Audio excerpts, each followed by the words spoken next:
Good morning. पिछले lecture में हम लोगों ने रदरफोर्ड मॉडल खत्म किया था, फेल किया था और अल्फा रे स्कैटरिंग एक्सपेरिमेंट की कुछ डिटेल्स देखी थी। तो हमें 12th क्लास में बस एक ही और मॉडल पढ़ना होता है and that is Bohr's atomic model. Niels Bohr का जो ये मॉडल था,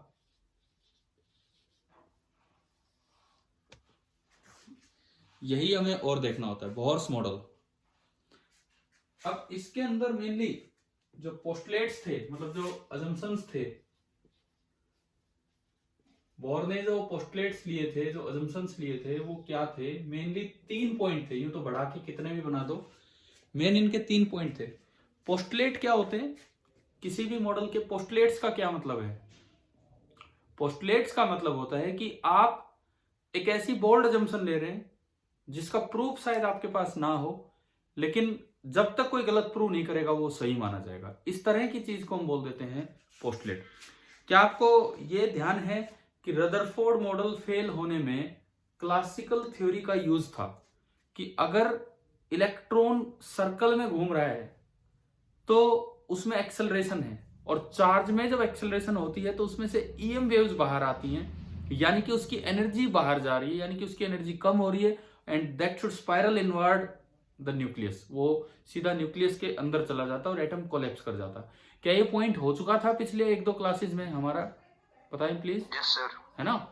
तो अभी नील बोर ने अपने कुछ बोल्ड पोस्टुलेट्स रखे, जो आपके 3 पोस्टुलेट्स हैं, और ये आपकी एनसीईआरटी टेक्स्ट बुक में, जो मेरी बुक है उसमें पेज नंबर 424 पे है, पार्ट सेकंड में। हो सकता है कभी नई पुरानी बुक में कोई पेज नंबर थोड़ा बहुत इधर उधर हो गया हो, नहीं तो आप देख सकते हैं अगर आपके पास ये किताब है तो। क्या थे ये 3 पोस्टुलेट? इसमें जो पहला पोस्टुलेट था उसमें बोहर ने बताया एग्जिस्टेंस ऑफ सर्टेन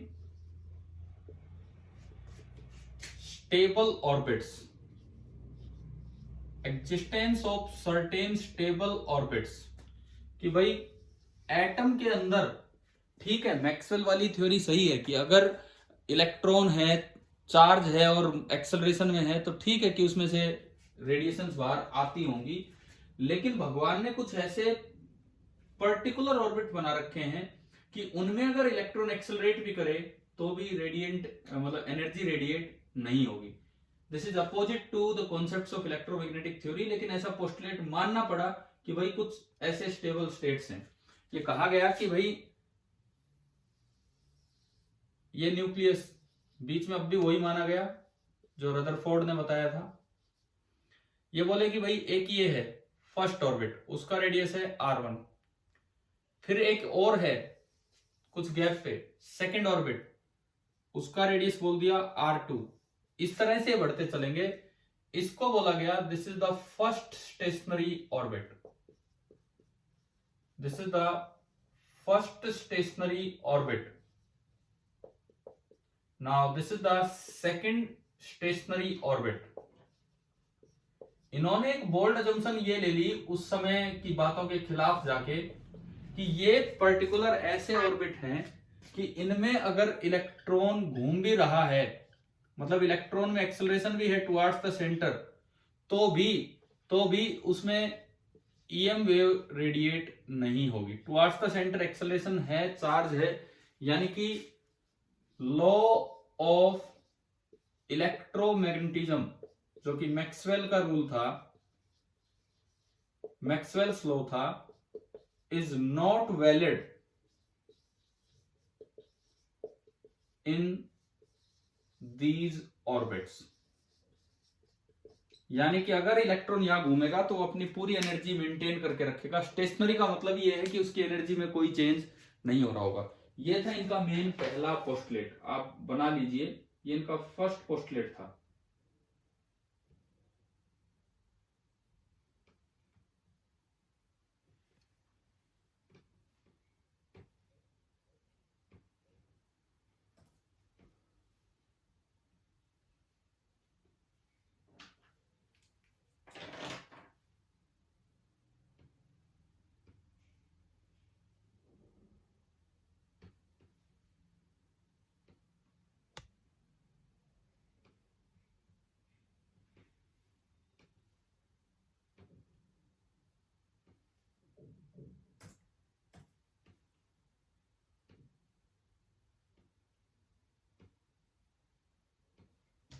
अब हम चलते हैं इनके सेकंड पोस्टुलेट की तरफ।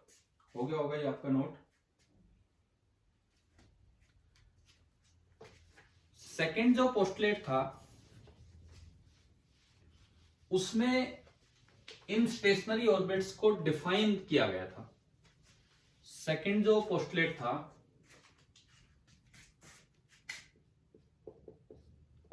उसमें बताया गया था डेफिनेशन ऑफ स्टेशनरी ऑर्बिट्स।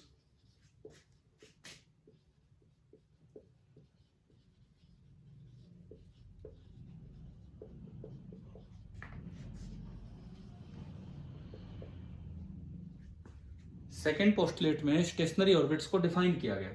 कैसे डिफाइन किया गया? बोले कि भाई जैसे ये फर्स्ट ऑर्बिट है तो कौन सा ऑर्बिट फर्स्ट ऑर्बिट होगा? ये न्यूक्लियस है। बोले यहां इलेक्ट्रॉन घूम रहा है, एक घूमती हुई चीज का सेंटर के अबाउट एक एंगुलर मोमेंटम होगा। उस एंगुलर मोमेंटम को इन्होंने एल से रिप्रेजेंट किया, हम सिंबल देते हैं। तो फर्स्ट ऑर्बिट का L1 है, L1 होगा h/2 h/2 where h is Planck's constant. फिर जो सेकंड ऑर्बिट है, सेकंड ऑर्बिट उसमें जब इलेक्ट्रॉन घूम रहा होगा तो about the centre, about the nucleus, उसका जो एंगुलर मोमेंटम होगा, orbital angular momentum, that is 2 times h/2 इसी तरह से अगर कोई nth ऑर्बिट है, वहां जब इलेक्ट्रॉन रिवॉल्व करेगा, nth ऑर्बिट में जब इलेक्ट्रॉन रिवॉल्व करेगा तो जो उसका इंटीग्रल मल्टीपल होगा h/2 का, वो उसका एंगुलर मोमेंटम बनेगा। तो L is equal to n h/2 और मान लो nth ऑर्बिट में इलेक्ट्रॉन की स्पीड है v और nth ऑर्बिट का जो रेडियस है, nth ऑर्बिट का जो रेडियस है, ये कंप्लीट रेडियस, ये मैं कहता हूं r है। तो फॉर nth ऑर्बिट जो वहां पे रिवॉल्विंग इलेक्ट्रॉन का एंगुलर मोमेंटम होगा, that will be equal to n times h/2 इस L को तो बोलते हैं ऑर्बिटल एंगुलर मोमेंटम। कैसे लिखते हो हमने उधर, अगर मैं L1 लिखूं तो L1 बनेगा mass of electron into V1 into R1। L2 लिखूं mass of electron into V2 into R2। ये +1 का फॉर्मूला है, +1 में आप पढ़ते हैं। और ये जो nth ऑर्बिट का बनेगा mass of electron into V, यहाँ पे स्पीड V मानी और रेडियस यहाँ पे आपने R माना है। तो ये जो L होगा that will be equal to integral multiple of h/2 this is the definition of these stationary orbits. और ये पॉइंट एक्सप्लेन किया था किसने? डी ब्रोय ने। हम प्रिंस लुइस विक्टर डी ब्रोय की थ्योरी पढ़ के आ चुके हैं, पिछले चैप्टर में पढ़ ली हमने, आइंस्टीन के बाद पढ़ा है ना। मैटर वेव है ना, मैटर वेव की एग्जिस्टेंस से एक्सप्लेन होगा। अगले लेक्चर में हम ये एक्सप्लेनेशन भी करेंगे इसकी। अभी तो एक बार हम पोस्टुलेट्स पे जा रहे हैं कि क्या है क्या नहीं। और इसकी एक्सप्लेनेशन एक बड़ा इंपॉर्टेंट क्वेश्चन होता है आपके लिए, ये बहुत बार इवन सीबीएसई एग्जाम में बहुत बार ये पूछा जाता है। यहां पे ये जो H है, this H is Planck's constant,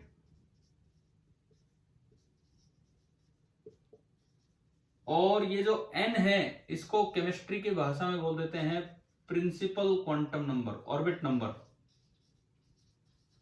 इस N को हम केमिस्ट्री की भाषा में बोल देते हैं प्रिंसिपल क्वांटम नंबर या ऑर्बिट नंबर।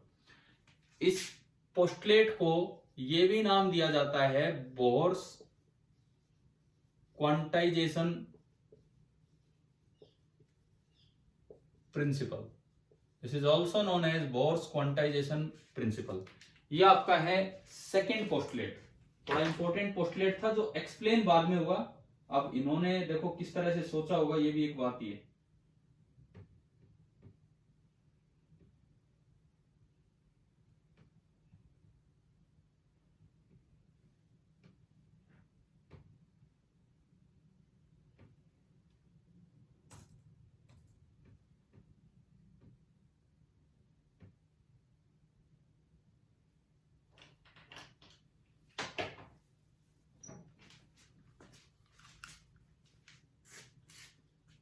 अब हम चलते हैं अपने तीसरे, और जो मेन इनका तीसरा पोस्टुलेट था, मतलब तीन ही पोस्टुलेट मेन थे, तो आखिरी पोस्टुलेट पे हम चलते हैं। और उसमें इन्होंने एटॉमिक थ्योरी और क्वांटम कॉन्सेप्ट को मिक्स किया। एटम क्या है और जो फोटोन वाली बातें हैं वो क्या है, इस तरह की बातें इन्होंने मिक्स की थी। क्या है वो तीसरा, वो देखते हैं।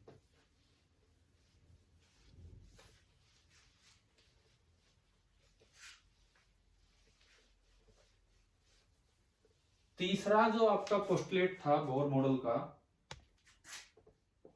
That was use of quantum concept, use of quantum concept in atomic theory.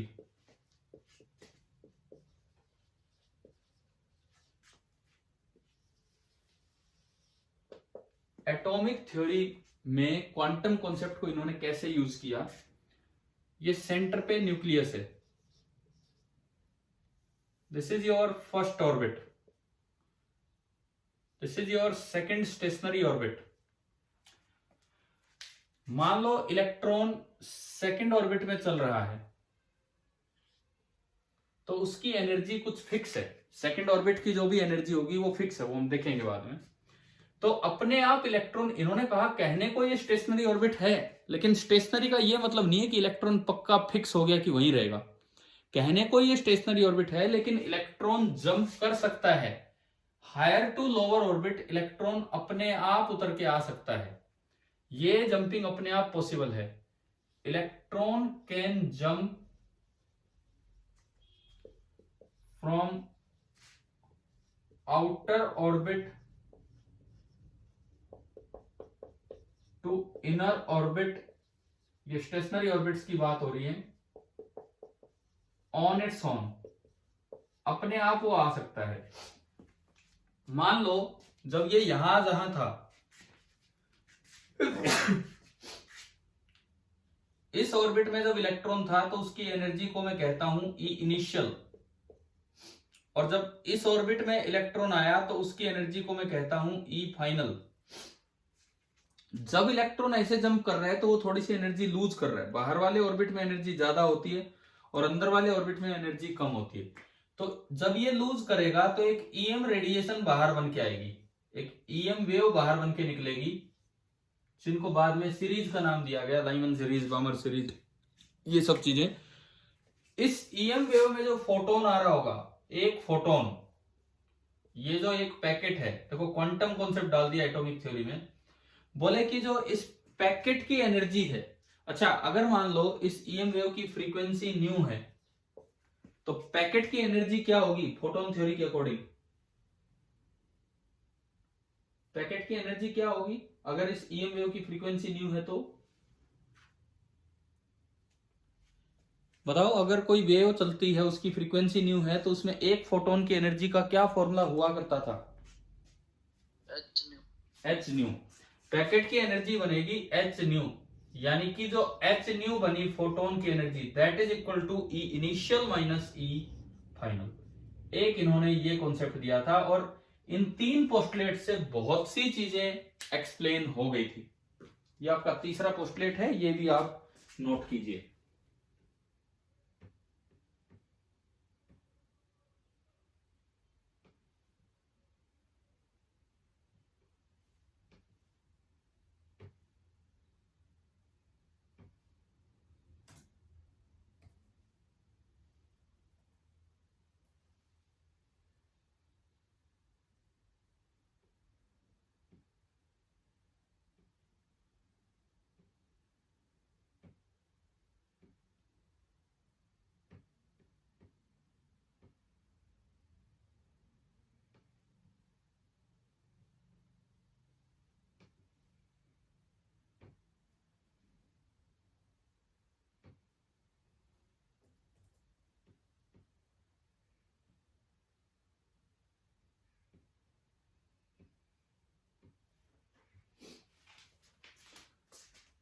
तो बोर की थ्योरी के तीन जो इंपॉर्टेंट पोस्टुलेट्स थे, मुझे लगता है आपको समझ आ गए होंगे भाई क्या क्या है।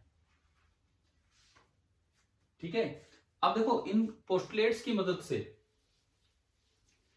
कुछ बोर पैरामीटर बोले जाते हैं कि स्टेशनरी ऑर्बिट का रेडियस, स्टेशनरी ऑर्बिट में इलेक्ट्रॉन की स्पीड। तो अब हम उन चीजों की तरफ चलेंगे। तो हम शुरुआत कर रहे हैं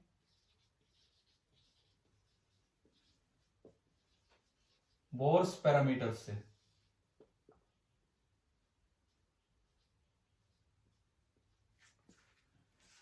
मतलब जो बोर एटम है उसके अंदर कुछ चीजें हम देखना चाहेंगे, बनाना चाहेंगे।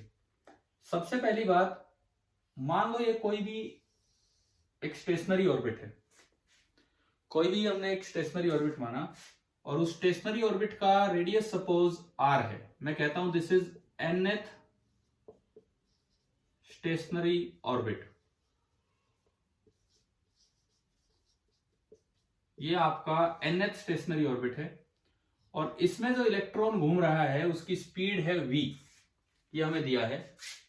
ये एक इलेक्ट्रॉन घूमने लग रहा है जिसका कि मास m है, चार्ज हम जानते हैं क्या है क्या नहीं। और ये इसका सेंटर है, सेंटर पे बैठा होगा न्यूक्लियस, सेंटर पे बैठा होगा न्यूक्लियस, न्यूक्लियस पे चार्ज होता है Ze।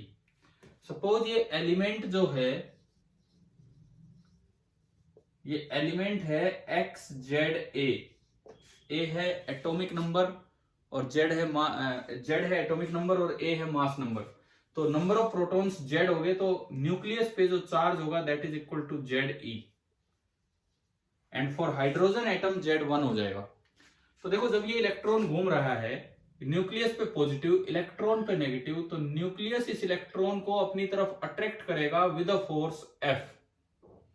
और इस वजह से इलेक्ट्रॉन में सेंटर की तरफ एक एक्सेलरेशन होगी जिसको हम कहते हैं centripetal acceleration, that is v²/r। अच्छा, ये F कितना होगा? क्या यहां पे कूलम्ब्स लॉ वैलिड है कि नहीं है, एक बार ये बताओ। क्या फोर्स लिखने के लिए मैं कूलम्ब्स लॉ लगा सकता हूं या नहीं? चलो एक बार लगाते हैं पहले, फिर इसकी कंडीशन पे आएंगे। कूलम्ब्स लॉ कहता है कि फोर्स होगा सम कांस्टेंट जिसको 1/4πε0 बोलते हैं। Q1 इसका चार्ज Ze, Q2 इलेक्ट्रॉन का चार्ज, माइनस तो केवल डायरेक्शन के लिए है, हम मैग्नीट्यूड लिख रहे हैं फोर्स का, E डिवाइडेड बाई इन दोनों के बीच का सेपरेशन है r²। अब मुझे ये बताओ कूलम्ब्स लॉ लगाने के लिए क्या कंडीशन होती है, क्या ये कूलम्ब्स लॉ यहां वैलिड है या नहीं है? कूलम्ब्स लॉ के लिए जो कंडीशंस हुआ करती हैं, कंडीशंस कूलम्ब्स लॉ लगाने के लिए जो कंडीशन होती है, पहली कंडीशन पॉइंट चार्ज हो। तो ये इतने छोटे हैं, हम इन्हें पॉइंट चार्ज मान सकते हैं बिकॉज न्यूक्लियस के साइज के मुकाबले एक गैप बहुत ज्यादा है। ये तो फर्मीमीटर में ही जाता है और ये एंगस्ट्रॉम में चला जाता है। दूसरी, जो ये सेपरेशन है दो पॉइंट चार्जेस का बीच का जो सेपरेशन है, दिस शुड नॉट बी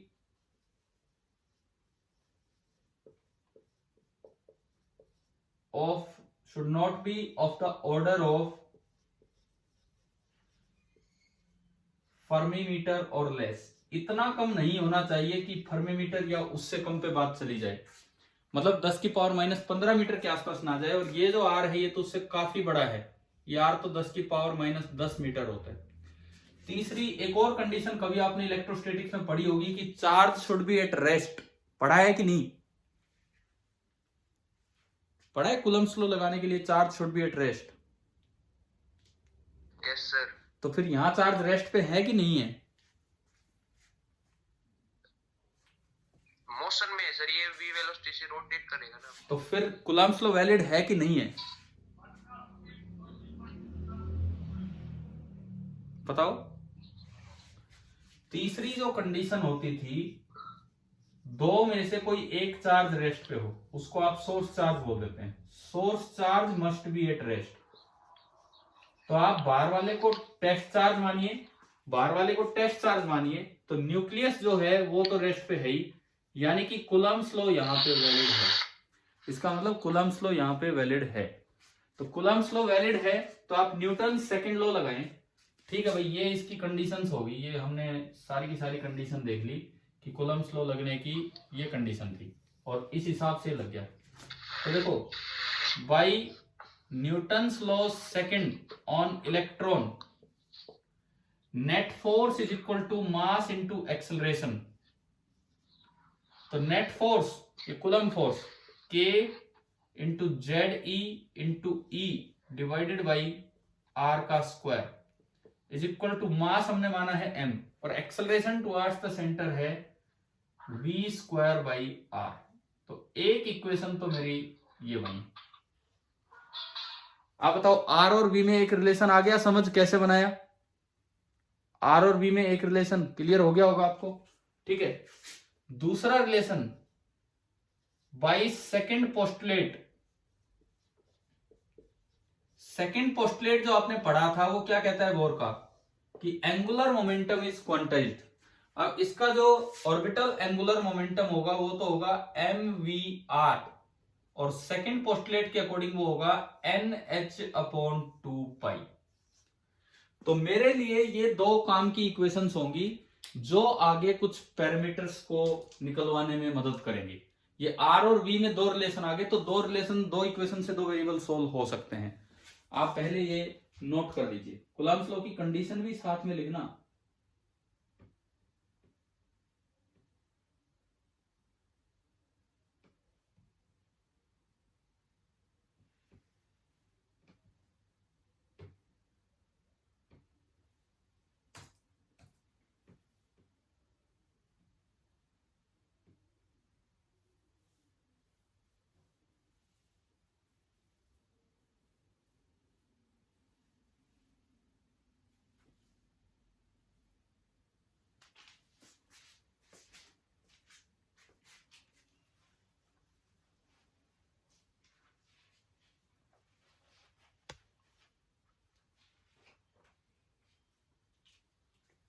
यहाँ पे k क्या चीज है इन सभी रिलेशंस में जो हम लिख के चल रहे हैं? k क्या चीज है? 1/4πε0। हाँ, ये दिमाग में रखना कि k में हम याद कर लेंगे, लेकिन k इज 1/4πε0। जो फॉर्मूला बनेगा वो k में याद करते चलेंगे। तो चलो अब एक एक करके रिलेशन स्टार्ट करते हैं, क्या बनेगा। तो सबसे पहले हम रेडियस निकालें। नंबर 1 जो हम लेके चल रहे हैं, number 1, radii of Bohr's stationary orbits.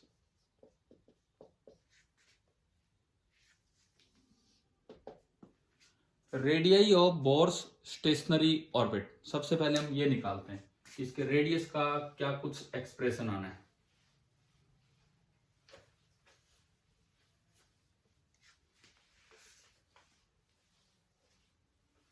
मेरे जो काम की दो इक्वेशंस हैं वो मैं बचा के रख रहा हूं, बाकी मैंने मिटाया है। मुझे इनसे आर निकालना है, इन दो रिलेशन से। तो पहली बात, आर का जो एक्सप्रेशन हम याद रखेंगे, n square h square upon 4π² mkze square. ये थोड़ा याद रखेंगे तो इससे कई चीजें थोड़ा जल्दी सोल्व होंगी हमसे। अभी लेके भी आते हैं इनको। आर आपका आया n square h square upon 4π² mkze square, where k अलग से हम कहीं भी जरूरत पड़ेगी, तो वेयर k इज 1/4πε0। यहां पे जो k है दैट इज 1/4πε0, ये आपका k है। कैसे आएगा भाई? मुझे v एलिमिनेट करना है r लाने के लिए। तो इक्वेशन 2 से, फ्रॉम इक्वेशन 2 v कितना आ रहा है? v इक्वेशन 2 से v कितना आ रहा है? nh/2πmr, ये आया। Put in equation 1, put in equation number 1। ये जो v आया NH/2πmr, इसको इक्वेशन 1 में रखा, तो इक्वेशन 1 थी k ZE अपॉन r का स्क्वायर m बाई एक r पहले से है, और v का स्क्वायर, तो v का स्क्वायर होगा n square h square upon 4 square, एक और m स्क्वायर और एक और r स्क्वायर। r स्क्वायर से r स्क्वायर कैंसिल, इस r को इधर उठा लो, इस r को आप इधर ले आओ, उधर देखो क्या बचा, एक ऊपर है n square h square upon एक ये 4 स्क्वायर, एक m स्क्वायर से एक m कटेगा तो एक m बचेगा, एक ये k नीचे जाएगा और ये ZE और E नीचे जाएगा, तो ये आ गया ZE स्क्वायर। लेकिन ये एक्सप्रेशन हम याद रखें, ये बड़ा काम आएगा कई बार। n square h square upon 4 square m k ZE square. पहली बात, क्या ये रिजल्ट समझ आया कैसे लाए हैं हम? हाँ जी भाई, क्लियर है ना ये रिजल्ट कैसे लेके आए हैं रेडियस ऑफ स्टेशनरी ऑर्बिट का? Yes sir. ठीक है, अब देखो इसमें से भी जो याद रखने वाली बात है वो क्या क्या है। मान लो रिवॉल्विंग पार्टिकल जो भी है, रिवॉल्विंग पार्टिकल जो भी है उसका मास है m, उसका चार्ज है q, माइनस q बोल दो चाहे, मतलब इलेक्ट्रॉन के अलावा कुछ और भी आ जाए, तो क्या उनसे भी कोई फर्क पड़ने वाला है कि नहीं, अगर इलेक्ट्रॉन की जगह कुछ और भी आ जाए इस तरह से। और जो एलिमेंट है, एलिमेंट का एटॉमिक नंबर मतलब हाइड्रोजन के अलावा भी कुछ और आए तो वो है Z। तो अब हम इस फॉर्मूले को इस तरह एडजस्ट करेंगे कि इन चीजों पे R की वैल्यू कैसे डिपेंड करती है।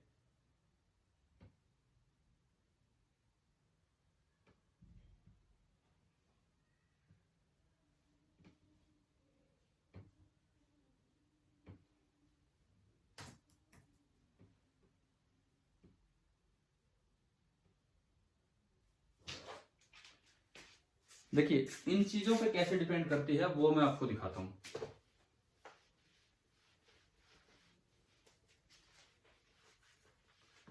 इस फॉर्मूले में कुछ चीजें तो परमानेंट कांस्टेंट है, इस फॉर्मूले में कुछ चीजें तो परमानेंट कांस्टेंट है, जैसे 1 नहीं ऊपर h है, h square permanent constant, 4 square constant और एक k कांस्टेंट, इनको तो मैंने अलग किया।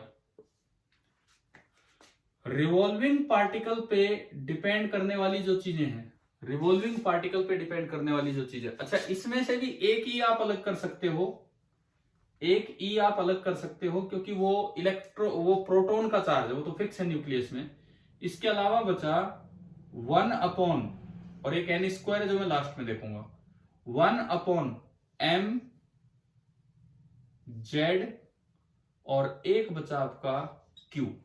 ये मैंने ई स्क्वायर को यूं लिख लिया, एक ई तो प्रोटॉन का चार्ज है तो जेड ई तो चार्ज हो गया न्यूक्लियस पे, और क्यू आपने चार्ज माना है रिवॉल्विंग पार्टिकल का, तो जेड ई स्क्वायर को आप लिख सकते हो जेड ई इंटू क्यू, तो ई को इधर निकाला और ये इस तरह से। अब देखो ये चीज तो कांस्टेंट है, ये इसमें तो कोई बात ही नहीं है। अच्छा मैं इसकी बात करूं, यानी कि radius is inversely proportional to, पहली बात मास ऑफ रिवॉल्विंग पार्टिकल, अगर कभी इलेक्ट्रॉन की बजाय कुछ और भी घूमता हुआ आ जाए तो रेडियस उसके मास पे इनवर्सली डिपेंड करेगा, यह हमें याद रखना है। दूसरी बात, रेडियस इज इनवर्सली क्यू पे, क्यू का मतलब है charge of revolving particle, charge of revolving particle पे इनवर्सली। तीसरा, radius is inversely proportional to, अब जेड पे भी डिपेंड कर रहा है, हाइड्रोजन की बजाय अगर कोई और आ गया तो एटॉमिक नंबर ऑफ एलिमेंट, यानी कि मेरे पास तीन रिजल्ट तो ये दिख रहे हैं हमें। एक, ऐसा हो सकता है कि कोई इलेक्ट्रॉन की बजाय कोई और एटम आ जाए, एटम में कुछ और घूमने लग रहा हो, तो ये तीन रिजल्ट तो ये है। अच्छा, मान लो ये सब भी कांस्टेंट हो, तो चौथी बात, r is directly proportional to n square. आप ऑर्बिट नंबर बढ़ाओगे, पहले से दूसरे ऑर्बिट पे जाओगे तो रेडियस डबल नहीं बल्कि 4 गुना होगा, तीसरे ऑर्बिट पे जाओगे तो रेडियस 3 गुना नहीं बल्कि 9 गुना हो जाएगा। तो कुछ रिजल्ट्स तो ये इस तरह से बनाओ, फिर रेडियस का कुछ और भी रिजल्ट हम बनाते हैं। अभी पहले आप ये नोट कर लीजिए।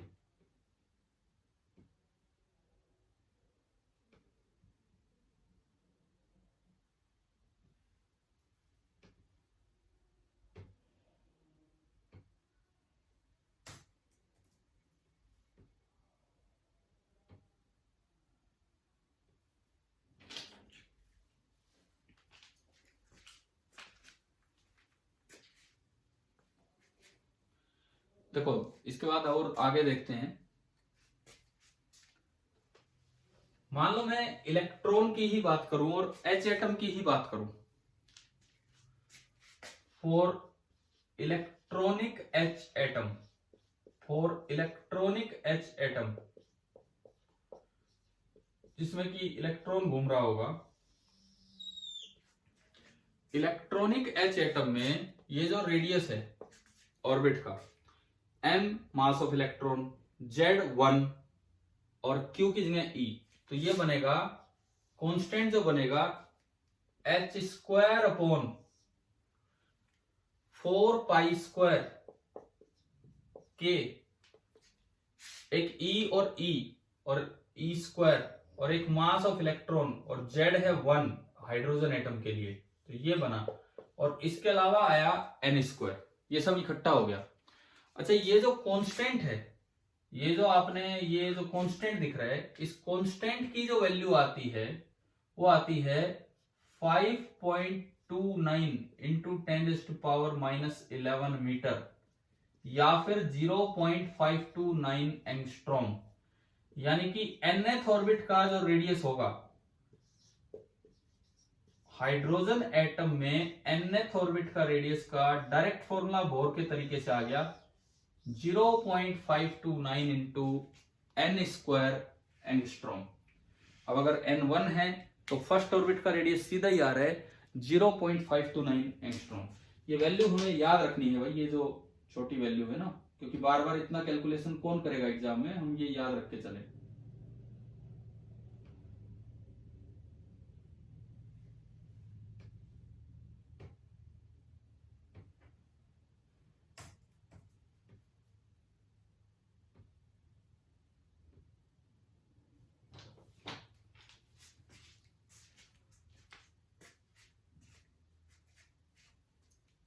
चलिए अब देखते हैं, आगे देखते हैं।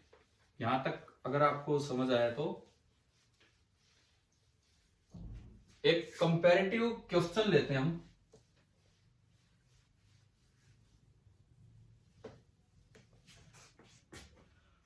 दो तरह के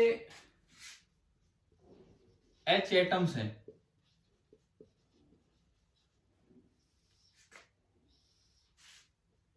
एक को बोल देते हैं इलेक्ट्रॉनिक एच एटम, जो अभी हमने देखा, इलेक्ट्रॉनिक एच एटम जो अभी हम देख के आए हैं।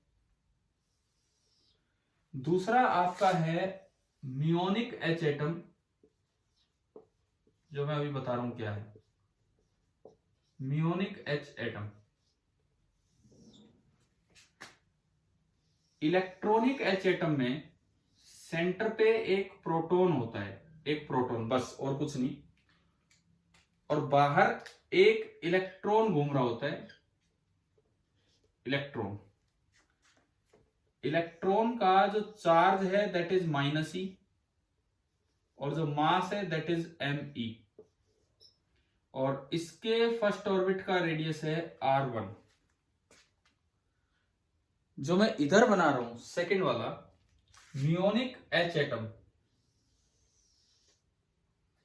इसमें भी सेंटर पे एक प्रोटॉन होता है और कुछ नहीं, और बाहर जो घूम रहा होगा पार्टिकल, उसको म्यूऑन बोलते हैं, muon, mu minus muon.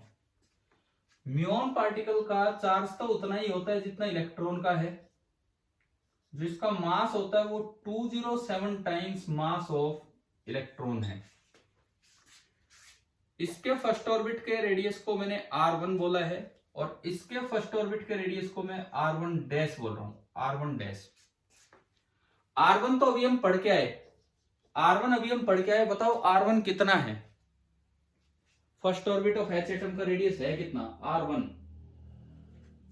0.529 angstrom. 0.529 angstrom. अब ये कैसे निकालें r1 डैश? एक्चुअली ये सवाल एनसीईआरटी आपकी बुक का लास्ट क्वेश्चन था, उसमें एक पार्ट था ये, और आपके 2019 के सीबीएसई एग्जाम में ये पूछ लिया गया था और बहुत से बच्चों के तो होश उड़ गए थे, बिकॉज म्यूऑन सुना ही नहीं था। लेकिन अगर आप ढंग से अपनी बुक, टेक्स्ट बुक भी पढ़ के जाते हैं तो आपको ये पता रहना चाहिए कि ये क्या है। लेकिन अभी आप बताओ कि ये कैसे निकलेगा।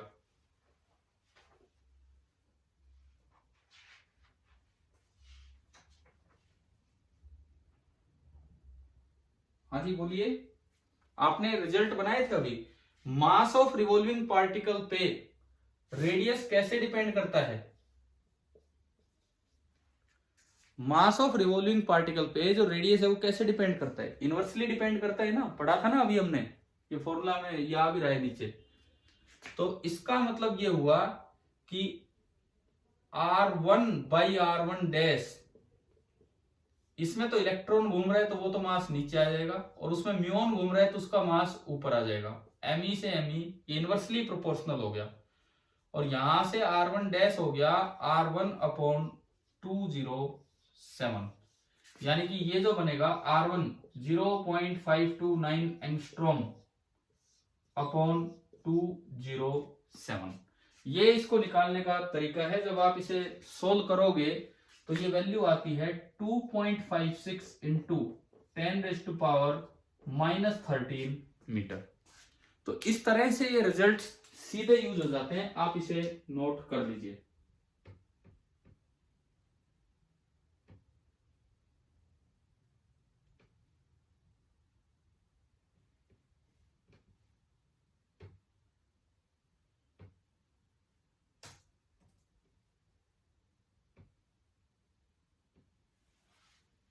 एक और जो हमारी क्लास होगी उसमें हम एटम को फिनिश ही कर रहे होंगे, और स्कूल में जब मिलेंगे तो न्यूक्लियस से स्टार्ट करेंगे।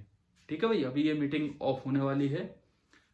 शायद समझ आने लगे होंगे बोर के पैरामीटर, आ रहे हैं, समझ आ रहे हैं? चलिए ठीक है, ऑफ करते हैं।